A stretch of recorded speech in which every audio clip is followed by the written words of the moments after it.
সুপ্রিয় এসএসসি পরীক্ষা 2025-এর দায়িত্বপ্রাপ্ত শিক্ষক শিক্ষিকা মণ্ডলী, সকলকে সালাম, আসসালামু আলাইকুম। আপনারা আশা করছি খোদার অশেষ মেহেরবানিতে ভালো আছেন। আমি এসএসসি পরীক্ষা সংক্রান্ত দায়িত্ব পালনের বিষয়ে আপনাদের সাথে দু একটি কথা শেয়ার করতে চাচ্ছি। সেটি হলো, যারা আমরা এসএসসি পরীক্ষার দায়িত্ব প্রাপ্ত হয়েছি, আমাদের স্মরণ রাখতে হবে এটি অবশ্যই একটি রাষ্ট্রীয় দায়িত্ব। এটি অবহেলা করার কোনো সুযোগ নেই।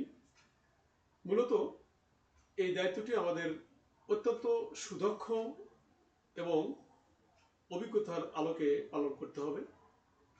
একটি ভুলের কারণে অনেক বড় ক্ষতি হয়ে যেতে পারে, এই কথাটি আমাদের মনে রাখতে হবে।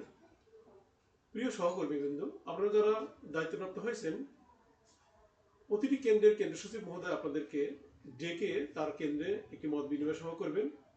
এই মত বিনিময় সভার মাধ্যমে আপনারা জানবেন কিভাবে আপনারা আপনাদের দায়িত্ব পালন করবেন, কিভাবে একটি পরীক্ষা সুন্দর ও সুষ্ঠুভাবে পরিচালনা করবেন। এই বিষয়গুলো আপনাদের জানিয়ে দেওয়া হবে। আপনারা অনেকে জানেনও, কারণ যারা অভিজ্ঞ শিক্ষক যারা আছেন তারা ইতিমধ্যে অনেক পরীক্ষা দায়িত্ব পালন করেছেন। এটি অবশ্যই আপনাদের অভিজ্ঞতার মধ্যেই রয়েছে। আমি শুধু দু একটি কথা আপনাদের সাথে শেয়ার করব। সেটি হলো, এসএসসি পরীক্ষায় যারা অংশগ্রহণ করছে তারা অত্যন্ত বয়সে নবীন,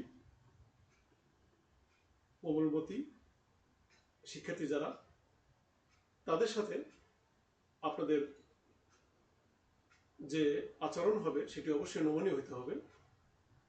আপনার রূঢ় বা কটাক্ষ আচরণের মাধ্যমে একটি পরীক্ষার্থীর পুরো পরীক্ষায় নষ্ট হয়ে যেতে পারে।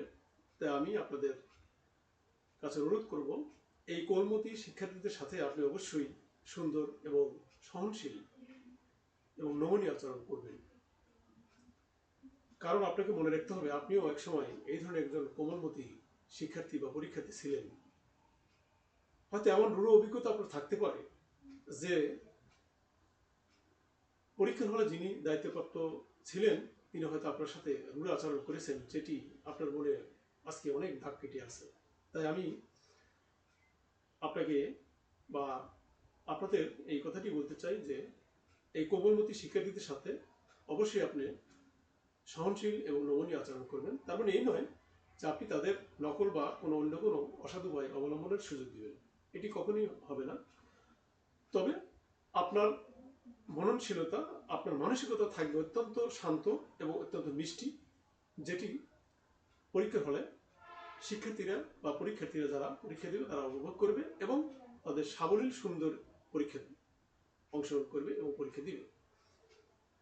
মূলত পরীক্ষার বিধিবিধান আপনাকে যথাযথ পালন করতে হবে।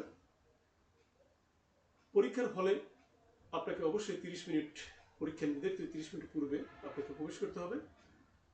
পরীক্ষার হলের যাবতীয় উপকরণাদি আপনাকে বুঝে নিতে হবে এবং যথারীতি পরীক্ষার শুরুর কমপক্ষে 15 মিনিট পূর্বে আপনাকে হলে প্রবেশ করতে হবে। সুন্দর এবং সুচারুরূপে পরীক্ষা গ্রহণ শেষে আবার সেই উপকরণগুলো নির্দিষ্ট কেন্দ্র সচিব মহোদয়ের নিকট বুঝিয়ে দিয়ে আপনাকে অবশ্যই সেখান থেকে দায়িত্ব পালন শেষ করতে হবে। এভাবে আপনি আপনার দায়িত্ব পালন করবেন, তাহলে একটি পরীক্ষা হবে অত্যন্ত সুন্দর, সুচারু এবং পরিচ্ছন্ন। প্রিয় সহকর্মী, আমি আপনাদের সাথে যে কথাটি পরিশেষে বলতে চাই, আপনার আচরণ হবে অত্যন্ত নমনীয় এবং সংবেদনশীল, যা একজন পরীক্ষার্থীর মনে অবশ্যই বিরূপ কোনো প্রভাব পড়বে না। এই বিষয়টি আপনারা স্মরণ রাখবেন। আমি আবারও আপনাদেরকে শুভেচ্ছা এবং পরীক্ষা সুন্দর সুচারুরূপে পরিচালনা করার জন্য শুভকামনা জানিয়ে আজকের মতো এখানে বিদায় নিচ্ছি। সকলকে সালাম, আসসালামু আলাইকুম ওয়া রাহমাতুল্লাহি ওয়া বারাকাতুহু।